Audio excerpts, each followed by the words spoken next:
I stumbled across you on TikTok, and I was immediately drawn, by your music, just so really enjoying the new EP. And Oh, you're thank welcome you. for all the Spotify streams. Thank you. Um, and once I started doing a little bit deeper dive into your YouTube channel and some of the other content that you've got out there, just knowing that you come from a church background, I myself am a recovering church video director. Nice. There was a connection for me that way as well. So I'm immediately curious on, I know you got started in church ministry as a teenager. How did that all come together? Yeah, absolutely. So, oh goodness. Well, I grew up in Paducah, Kentucky. Went to a beautiful church there. Grew up there, and uh, I remember being in fifth grade and wanting to play an instrument. My parents got me a guitar for Christmas, and as soon as my youth pastor found out that I was started playing guitar, he was in my ear, like, Yeah. "Hey, man, once you're in sixth grade, part of the youth group, like, we could always use some help." So I kind of got pulled into it that way. So I started showing up on Wednesday nights and Mm. joining the band, playing music, leading worship. Well, not leading worship. I think somewhere around seventh grade, I showed up one night. I was just playing acoustic on the team, in the back. I showed up one Wednesday night, and my youth pastor was like, "Well, the seniors have graduated that used to lead worship, so you're going to lead worship tonight." And led worship that Surprise. night, and it was awful. It was just terrible, Stephen. It was so bad, and I just still don't know why I kept showing up and doing it, but I did. And so that's kind of how I got started. And I got an opportunity to go to a boarding school in Minnesota when I was 15 to play soccer, actually. And while I was at the boarding school, there was a church across the street, and I knew I wanted to stay plugged into the local church. Gotcha. So started showing up there on Wednesday nights, and the youth pastor at the time, his name was Steve Nyland, he was preaching and leading worship every Wednesday night. And I was like, "Hey, I kind of helped out at my home church back in Kentucky.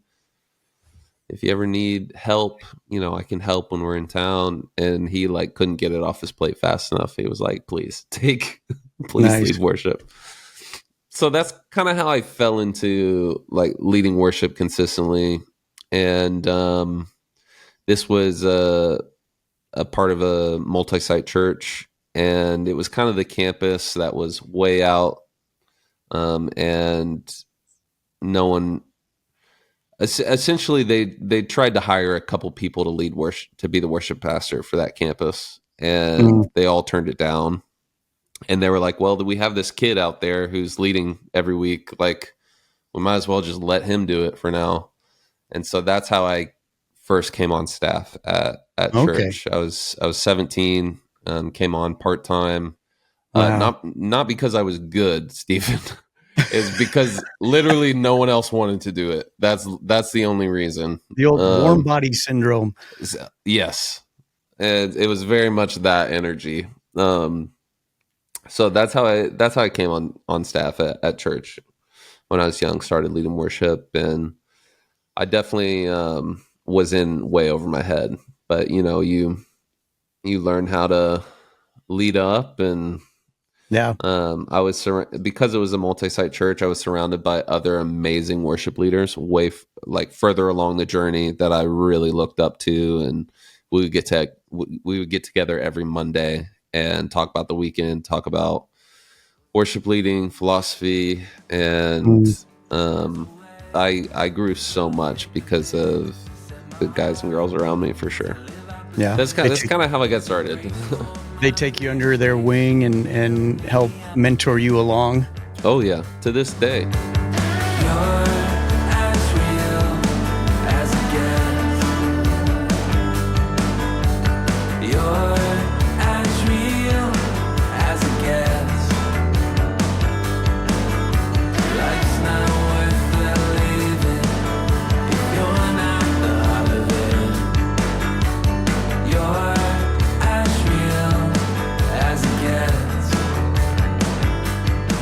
that gets you very firmly entrenched in that church. You're around all the time now, and you ultimately meet your wife. How did you two get together? Yeah. Oh wow. So I was I was at this boarding school to play soccer. The worship leading was never part of the plan, Stephen. It was I was gonna do soccer and be a professional soccer player, as ridiculous as that sounds now. And then once I had that platform, I was gonna like share the gospel, Mm, and then I was at a church camp. This is summer after my junior year. Um, yeah, I was my junior year of high school. Ryan came down to the school. He found out about me and took me out to lunch. And he was like, "Hey, I think you should. We have an internship opening up this summer. I would love to have you stay over the summer. I would usually go back to Kentucky mm. um, during the summers, and he was like, I'd love to have you stay. We can find a family you can stay with here, and you can intern with me over the summer." And I was really excited about that opportunity. Um, and my parents were cool with it, so I said yes to that. And he was like, "Yep, we have this family that you can stay with all summer." So I showed up to this house, and this family was like, "Yeah, our daughter's out in DC all summer interning, doing like photojournalism out there. You can stay in her room." And that ended up being my wife's room. So she was out in DC all summer, Oh, wow. and we started talking on Facebook. You know how it goes. And she came back for a week for her brother's wedding that summer, and it was at that point it was game over. I was like, I remember thinking, if I want to marry a girl like this someday. Mm. She was just on fire for the Lord and adventurous, creative, um, full of, full of life, and just excited about the possibilities of what can happen. So I was just, yeah, she was amazing, and she still is amazing. So that's how I met her. I just needed a place to stay, and her family was like, "Yeah, our daughter's out in DC all summer. You can stay in her room." Wow. So you're still 17-ish at that point? Yeah. Wow. So this was junior. This is the summer after junior year of high school, and then that summer I was shadowing Ryan, my worship pastor at the time. I was shadowing him at a summer camp, and I remember it was probably Thursday night at camp. In the camp, it was like this camp chapel, and it has a balcony, and I was up in the balcony, praying and seeking the Lord, and kind of struggling with like, I'm feeling this call to ministry, but I have Mm. this dream. I have my dream for my life. And I just remember the Lord clearly saying, "I haven't called you someday. I'm asking you to do this right now." Oh, wow. Um, and so I remember calling my parents and saying, "Hey, I think I'm supposed to lay down this soccer thing." Because I was at the boarding school to play soccer. That's how I could go. I got a scholarship. Um, and I remember my parents said, we'll let you know. Thanks for letting us know. We'll let you know if that's right. And they prayed about it for a week and called me back and was like, "Hey, we feel like this is the right call, and we feel like this is the Lord, and so we'll call It's the school time. tomorrow." Yeah. And they ended up calling the school. It's called Shattuck St. Mary's. They called Shattuck, and the school was like, "Oh, it's such a bummer that Wes isn't going to play again, but we just so happen to be opening up a vocal performance program this next year for the first time, and we'll give him the same scholarship if he wants to Oh, join that wow. program." That's awesome. And Stephen, that was the first. That was the biggest moment in my life of confirmation from the Lord. That it felt like Sure. I felt like, man, I really stepped out for the first time in a big way, and I was questioning that, and just thinking, man, I did I make a mistake? Did I not hear from the Lord? Was it something I Mm. ate? It's like, I don't know, man. I'm just like struggling with it. And then that happened, and it was like a big neon sign from God saying, you're headed in the right direction. You're on the right track. This was me. And so that doesn't always happen, from God, Yeah. those big confirmation moments. But I think I really needed it. The Lord knew what I needed. And so that was, yeah, that's how that went down. And I ended up going back my senior year. And while I was in the vocal performance program, I was leading worship at church every Sunday at that Gotcha. campus. And Bethany and I, my wife Bethany, we dated senior year of high school for a little bit, and then we broke up. We were broken up for a year, and then got back together around freshman year of college. Mm. And I married her like 10 months later after that. You knew that Um, had to be. yeah, I was locked in, man. I was like, I'm going to marry this girl for sure. Well, So then yeah, this is where it's interesting to pick up on somebody's story before you get a chance to sit down and talk to them. I'm just trying to wrap my head around what it must have been like for you when Bethany's diagnosis comes down. What, just 2 years in? yeah, Tell me a man. little bit about how that happened. Goodness. Yeah, so we had gotten married. We got engaged at 19, married at 20. Um, and we we had this opportunity to go to the Middle East for like 2 months. Mm. And we were partnering with missionaries over there. Bethany was a photographer at the time, so we went over, partnered with this organization to take prayer card and family photos of a bunch of missionaries all throughout the Middle Mm. East. And then in each city, I did a prayer and worship night just to bless the team there, encourage them. So we went all over. We went to Cairo, Istanbul, Kenya, Mm. India. Like, Wow. yeah, it was amazing. So we went on this trip and had this amazing. Yeah, I just don't know how to explain it. It was just such a God breathed trip, and eye opening and encouraging and challenging, all the things. Yeah.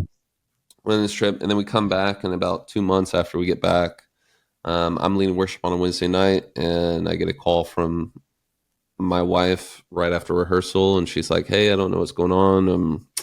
I'm she's in the car, and she can't move her left hand." Oh, wow. Um, and so, she goes to urgent care, and I meet her there, and they do an MRI, and basically find out she has a tumor on her optic nerve. Mm. And that started a long journey of a bunch of different health issues, some related to this mass that was on her optic nerve, some not. Just very strange.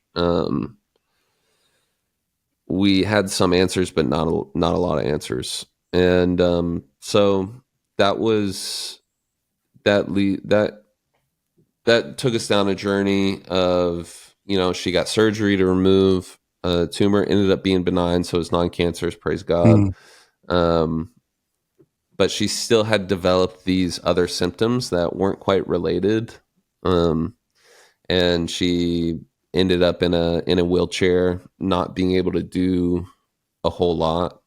Wow. So I went She's from, 22 at this point, right? yeah, we were very young. We were like 20, Oh, 21, 22. And, see. you know, I went from being a new husband to just full-time caretaker, Yeah. um, helping her go to the bathroom, all the things, Yeah. and and navigating medical bills. I didn't really understand how all that worked, so it was just a lot of learning, and I was overwhelmed, and it was a tough time, Stephen. It was Yeah. so I can't tough. even imagine. you've talked about how the church really rallied around you guys, and Yeah. you really came to an understanding about what that term meant Yeah. during Yeah. this unbelievable time. Mm-hmm. So, I mean, that's, yeah. So first of the all the questions I had about where God was at, it felt like we were just taking L's. Like Mm, we could not catch a break. yeah. And it was one thing after another. And that's really where I have a song on my latest CP called Whispers and Glimmers. Mm, And it's all about wrestling with this idea of feeling like God's not there. yeah. Um, and it's things you can only see in hindsight that you can't see when you're walking through something. If you're walking through the Yeah. flames, it feels like you can't see anything around you because the flames are so high, but you look back and realize God was with us the whole time. And the biggest instrument of that was the local church, Mm, was the people he put in our life and placed around us. I mean, they would come to the hospital and pray over mm, Bethany. They yeah. would literally go to our house, anoint our house with oil, and pray over our Mm, house while we were in the ER. They would take care of our dog. Um, they brought food over. I mean, if it wasn't for the local church, we would have been crushed. yeah, I can only imagine. My goodness. And yeah, they really took care of us, and I'm so grateful for it.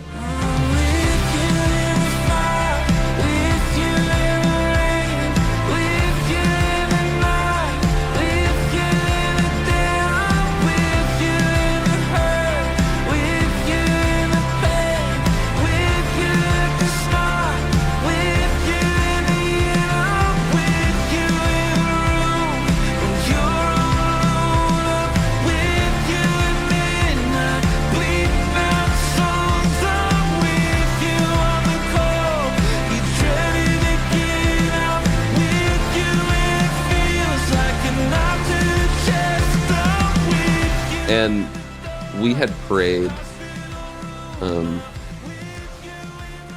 in church, you're in church week in and week out, and the church is so kind, and people want to pray for people to get healed in a moment. Mm, We believe the Lord can heal in a moment, absolutely. Um, but there was so much, the Lord chose to take us on a process of yeah. healing through many, many years. It was probably from 21 to 26 or 27 that this whole journey of healing took. Wow. There was improvement all the way along, and there was a bunch of setbacks. It's just not linear, Yeah. and and I just think it's important for people to not get discouraged when you're praying for the Lord to heal something in a moment and it doesn't happen. Yeah. It's so easy to get discouraged. It's so easy to start saying no when people ask to pray for you. It's like, Mm, I don't have time today. We've been here 1,000 times, and for whatever reason, the Lord chose to take us on a process of healing, yeah. that's still being played out today. I mean, there's different symptoms that aren't totally completely healed in Bethany yet, and but they're getting better year after year. She used to have Mm, these non-epileptic seizures, and she hasn't had one of those in a couple years now. oh, Um, nice.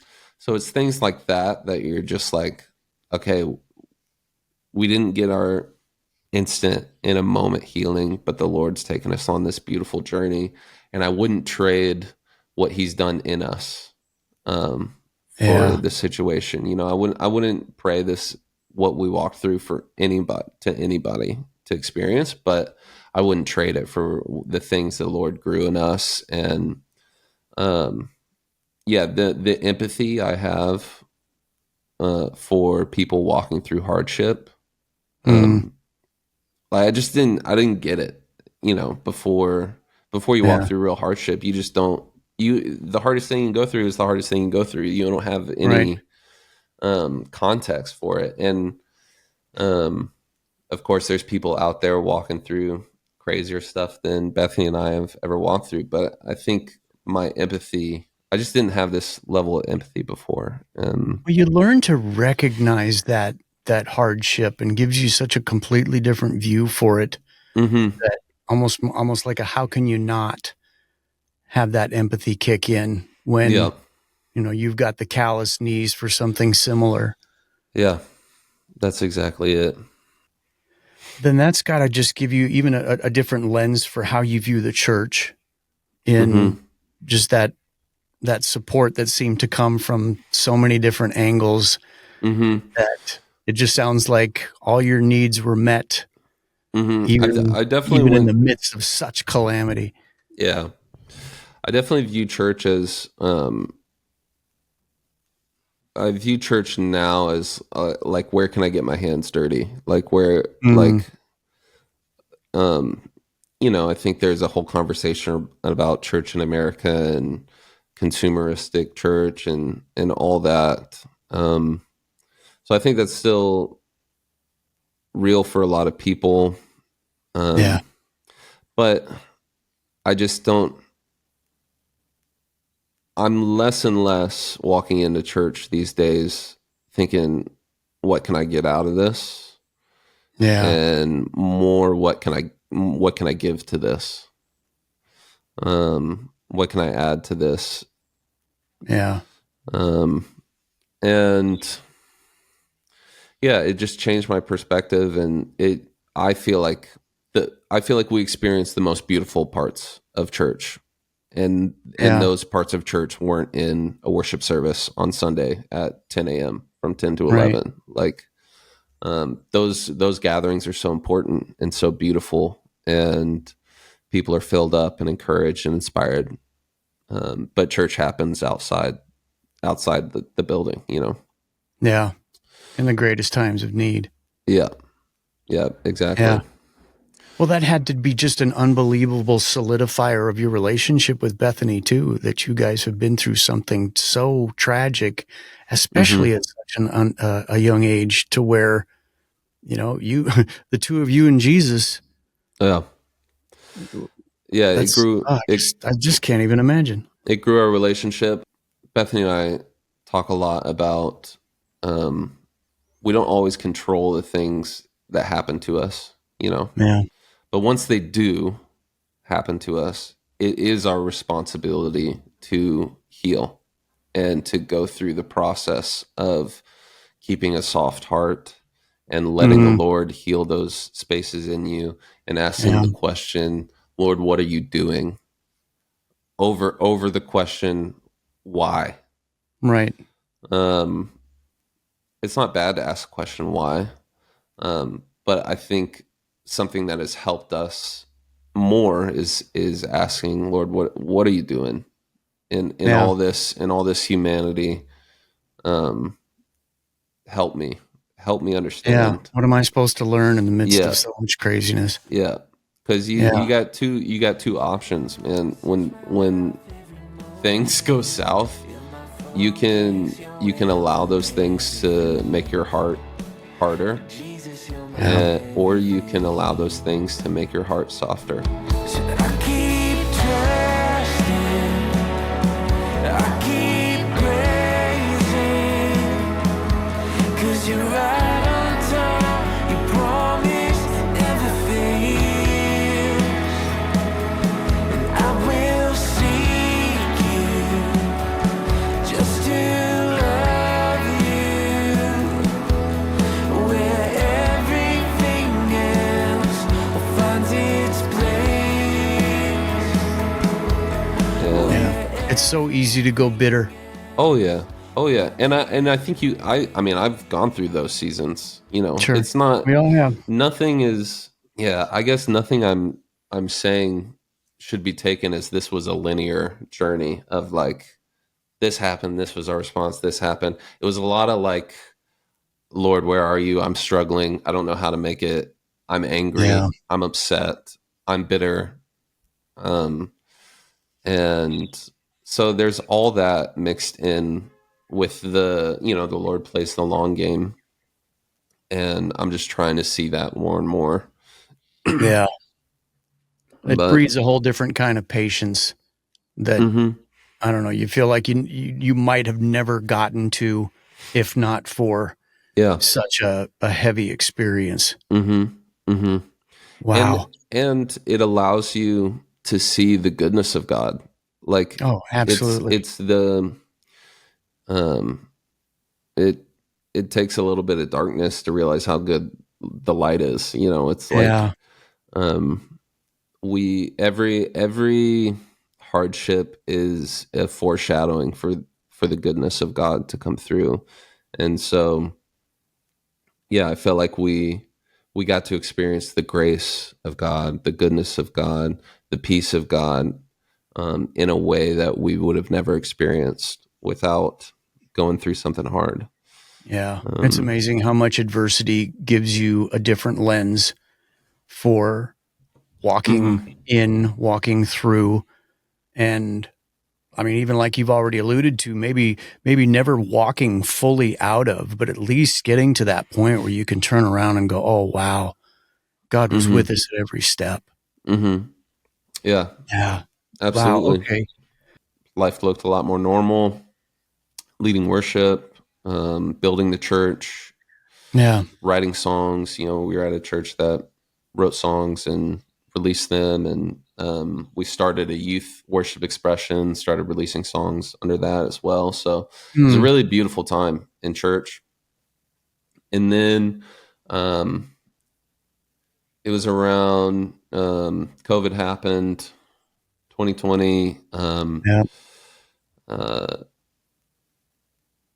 and there was a lot of opinions flying around, and church was Mm. weird, and then Everything was weird. everything was weird. And George Floyd in Yep. Minneapolis, and it was just it was a really hard time, I think, for any pastor to understand how to navigate those Yeah. situations. Yeah. So tensions were high Mm. at church, and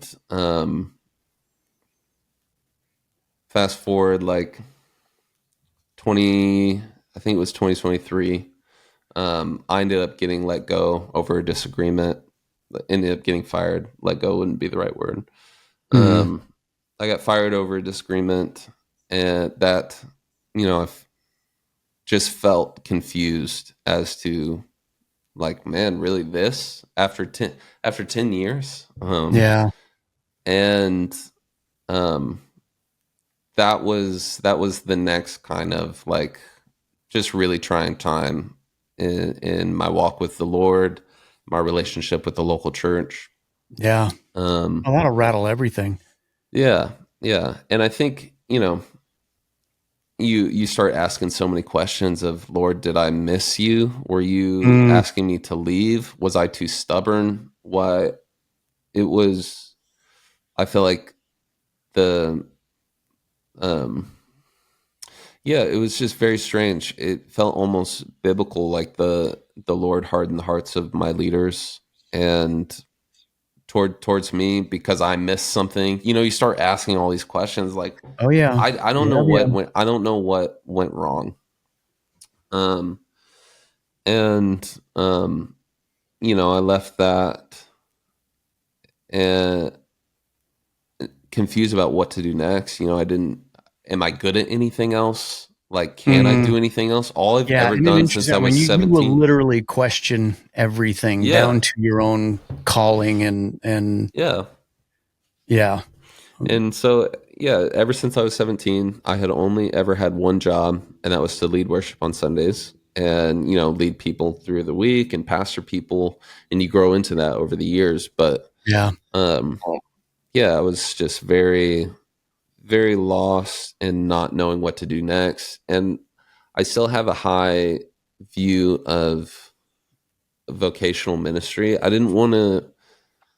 was definitely not in a place I felt like sending out my resume to a bunch of churches was like making ministry this NBA draft of like, Yeah. where am I going to, and it just felt too sacred for that. So I just was like, I'm not going to do that. And if the Lord wants me to be back in that place again someday, he's going to make it happen. So Bethany had some cameras laying around. And I just went on YouTube and learned how to shoot some video to try to make some money. Essentially, I was like, I need a job. Yeah. I mean, did you feel untethered at that point? Yeah. I mean, it was, I was so hurt, Stephen. I was, just, it was my family. It was my job, my livelihood, my church, your social circles, it's so everything. all encompassing. Everything.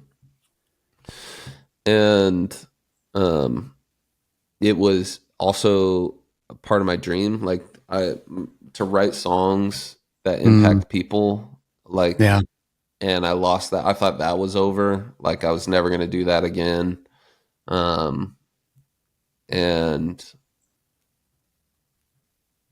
yeah, and not wanting to feel this way, like I don't want to feel bitter. I don't want to be angry. Like I don't like how I feel. And that's when I, went on the long journey of like, what does it look like to biblically forgive and to move on? Help me to love just like you love me. Help me to see just like you see me. Help me respond with all your patience like you did for me. I remember I was editing some video and I felt like I hadn't been writing any songs. I thought that was over. And I felt like the Lord whispered to my heart, like, what changed? And I'm like, Lord, everything changed. What do you mean what changed? What didn't change? And it was like this sense of like, no, the songwriting. Why'd you stop writing songs? I didn't tell you to stop writing songs. What changed? Yeah. And that's when I first started thinking about like writing songs again and allowing the Lord to help heal all the bits and nasty pieces in me through the writing. Okay.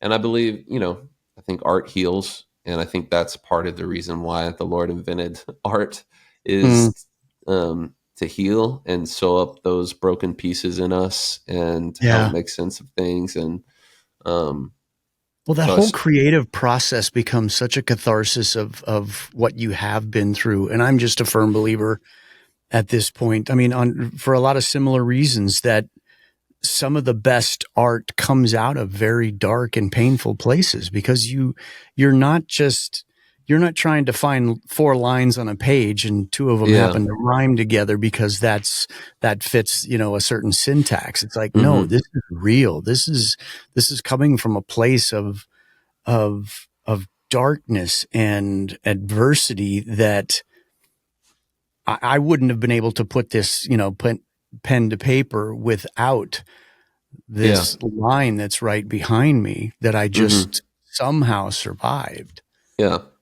And there's when you're writing and creating things out of a lived experience, I just think there's a different level of people feel that. Thank you, Jesus. I'm a dying man, and it feels like living. Thank you, Jesus. Death is not the end. Oh, 'cause your kingdom's coming. Our life that we live is the testimony, and even more so than the songs we make or the stories we tell. And I think that comes through, and that's what started the journey of writing my latest. What is my latest EP is titled Humanness, and it's all based around Colossians 3, which is this beautiful picture of the church and how it should look. And I think it's verse 13. It talks about we forgive because we've been forgiven. Yeah. And I just camped out on that for 2 years and really ask the Lord to help me go on that journey with him, to really heal from this and to forgive. And that's really where all the songs in the project were birthed from, Colossians 3:13. So I started writing these songs and started processing, like, okay, I feel like I'm supposed to put this out. And there was a cabin by the lake, beautiful mid-century modern home by the lake in Minnesota that opened up as an opportunity to go and record these songs, and recorded it with a bunch of my friends from church, essentially people who had moved on. There was, a lot during that kind of tumultuous time at church. There was a lot of people who had ended up moving on. And so this project was so special because people flew in, and we were all a part of this thing and came back together to make this project. And what can happen, Stephen, when everyone has like a shared experience. Yeah. I'm hesitant to call it like when everyone has a shared trauma, because it sounds so intense, but right. when everyone has like a shared experience and you leave and then you get back together, it's so easy to fall into the same merry-go-round of the same conversations, the same hurts, the same pain points, and you just keep talking in circles around that same thing. And this project was so special because it was all of us collectively deciding to come back together and to make some new history together. Like let's get off the merry-go-round and let's go on this healing journey together. Yeah, start that new chapter. Exactly. And that's what was so special. It didn't feel like, man, we all got together and it was great to catch up and make some music and complain about the same things we've been complaining about for years. It wasn't that. It was, what new thing is the Lord doing? And let's heal each other. Let's take some time and just help heal each other this weekend. So it was everything that needed to happen for this project happened right there in that cabin on that weekend. And if people enjoy it, I mean, that's icing on the cake for sure. But everything that needed to be happened had already happened. Well, I think it makes such a different mark on something like that when it's coming from a place of healing as opposed to a place from hurting. Mm-hmm. When you are not mired in so much of the garbage that you can't see the forest for the trees, and you can't see any of that light that you talked about before, because all you can think about and that spiral that you can get stuck in so easily. And I love that you mentioned even with dealing with other people in a similar situation, and how self-feeding it becomes, to where you somehow even just sit around enjoying the muck as opposed to saying, hold on. I've been there many a times. It feels good to, be validated that someone else saw the same thing you saw, or was like talked to the same way, or, it's like, but at the end of the day, you leave those conversations feeling just as bad. You're no further forward by any stretch. No. So it was just it was such a special time. And what's really cool about that project is I used a bunch of gear from the church I was at.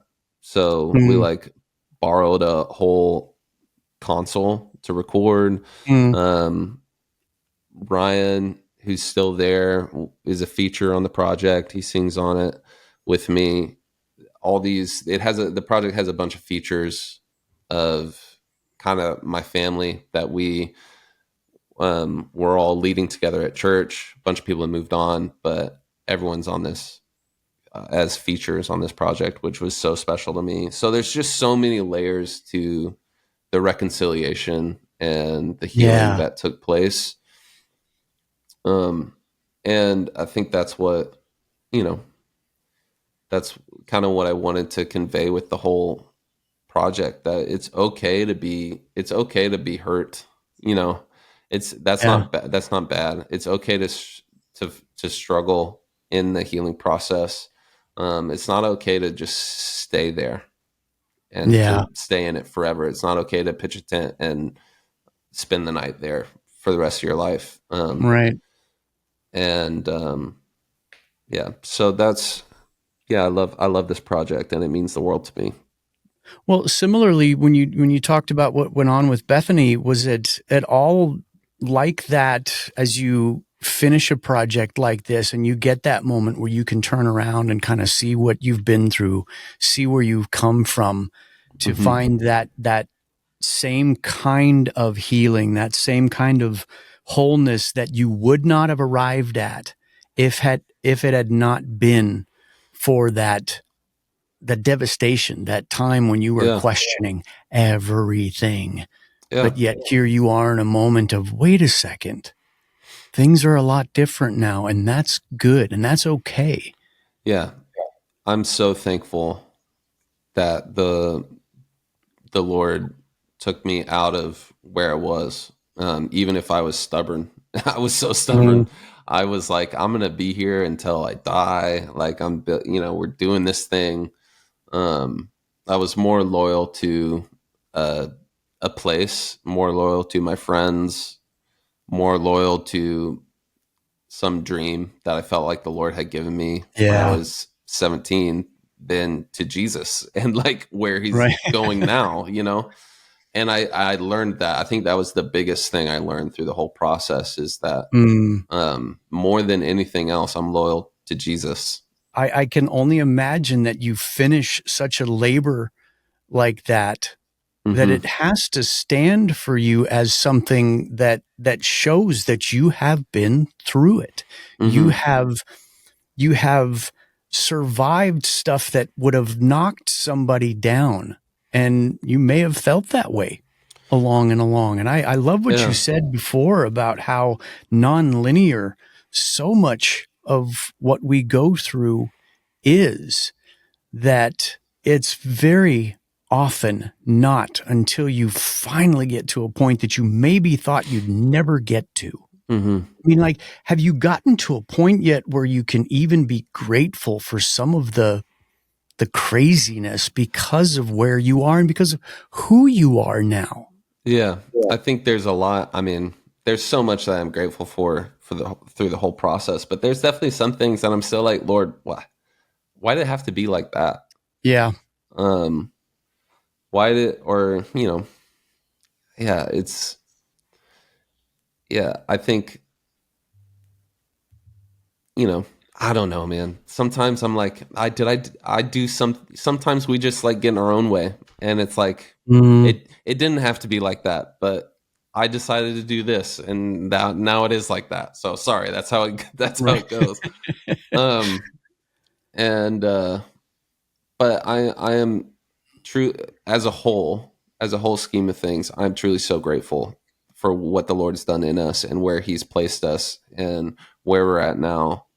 And now I look at this, the project took a long time. Honestly, it took way longer than I wanted it to take. I was like, I'm done with this. Like, let's be done with it. And then I have, a guy that I work with a lot. His name's Cody Sabursky. He was producing this project with me, and he's always challenging me to think deeper about something, or to do that last 10% that really takes something over the edge of being okay to good or good to great. Right. And so I was frustrated that it took so long. And then once we finally got it out, I realized that I needed all that time. I needed all of it. I needed every bit of that time to fully let the things that I was talking about in the project, the songs, to let all those things actually work itself out in me. I think the Lord, it was how it was supposed to be, and yeah, I'm grateful for it. Now it feels like the whole project is like a stones of remembrance type thing, an Yeah. altar to the Lord that I can look back on, and when those things come back up in me, which they inevitably will in some situation, and I can look back at this project and be like, no, but the Lord did this, and Right. um, I think it's important to write these things down. You know, whether you're an artist or a songwriter or whatever, it's so important to write down what God has done. So, Yep. because we're forgetful people. And you can go back and look on those things and remember the goodness and the grace of God. And because something else is going to come up. Life is Yep. hard. Life is tough, you know? Right. And just the more you go through, the bigger picture of the goodness of God you get, I think, you know? Yeah. Well, and I really love that you stated it the way you did about those times when you can look back. And I think about all the times in the Old Testament where it's just the word remember Mm-hmm. is used. Remember, remember, remember. And those moments when you have the questions of why. I mean, we touched on that. Why? You may not get a real clear picture as to why. Mm-hmm. So what else can you go to? Well, let me remember how God brought Bethany and I through Yeah. unbelievable darkness and fear. Let me remember what it was like when God was all I had after losing that job Yeah. and wondering what in the world could possibly be next. Mm-hmm. But I think if I can wax poetic at all, I think you've given us a great gift in your music. And I think you've given yourself an amazing altar of sorts where you can say, God met me here. Mm-hmm.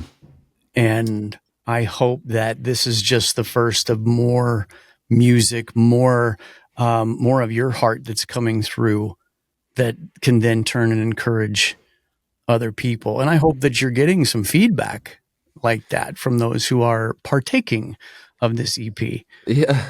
Well, thanks. And yeah, I agree with everything. I can't believe that people are listening to it. Honestly, it surpassed every expectation as far as like what it would do in people's lives. Yeah. And the amount of stories I get into my DMs of people going through really hard things, and different songs on the project actually impacting them or helping them walk through something really tough. Yeah. I just did not, I didn't, I think it's maybe disingenuous. It maybe feels disingenuous to hear me say, like, I did not expect people to actually listen to it. Because isn't that the goal of everything you put out? You know, wouldn't Sure. you? I for sure want people to listen to it. I want it to be successful, whatever successful means. But I mean, I just didn't. I think the Lord he just blessed me with it actually impacting people. Yeah. Because you put out music and it just goes into the void, and it's like, Right. well, hopefully someone hears it. And you And wonder. yeah. And when I started the whole process, I didn't have any kind of following on social media or anything. Like, Yeah. I don't know. Well, and I It's just think been that's where amazing. you've done yourself a really good favor by including bits of your story that are out there that, if I can only use myself as a case study here, that people can start connecting those dots. It's like, oh man, when you listen to this song in light of this aspect of Wes's story, now it takes on a whole different life. Now these lyrics have a whole different kind of punch to them that, oh, okay, that I don't know. I'm just, as a longtime video person, I'm just always so motivated by story So when you can see how the thing weaves through like that, it just, I think that was a big part of why I just thought, okay, I'm going to reach out to this guy and Oh man. see if he'd be willing to sit down and have a discussion with me, because I just love a good story. And I think that this is all reflective of unbelievable story, and that it all ends with how God intervened at these points in your life. How can Yeah. that not encourage people?